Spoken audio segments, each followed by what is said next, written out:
Hello friends, সবাই কেমন আছো? আশা করি সবাই ভালো আছো। আমিও কিন্তু বেশ ভালো আছি।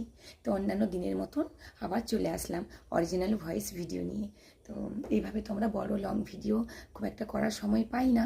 আমরা তো ছোট্ট ছোট্ট রিলস ভিডিও আপলোড করি, যারা আমরা পরিবার নিয়ে ব্যস্ত থাকি, বাচ্চা নিয়ে ব্যস্ত থাকি।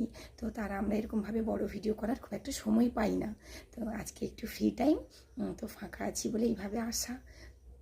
তো আমি জানি না আমার এই বলা কথাগুলো আমার ফেসবুক বন্ধুদের কাছে কিভাবে পৌঁছোয়, কারণ আমি নিজেও জানি যে আমার এখনও কথার মধ্যে অনেক জড়তা আছে। আমি ক্লিয়ারভাবে এখনও কথাগুলো বলতে পারি না। ভাবি যে অনেক কিছু, কিন্তু বলার সময় সেই চলে আসে আমতা আমতা উঁ, একটা কথার পরে একটা কথার মধ্যে একটা টান, এরকম প্রবলেম চলে আসে। তো আমার কিচ্ছু করার নেই বন্ধু, কারণ আমি চেষ্টা করছি যে কথাগুলো যাতে আমি একটু ক্লিয়ারভাবে বলতে পারি। তো অবশ্যই আমি এটা চেষ্টা করব।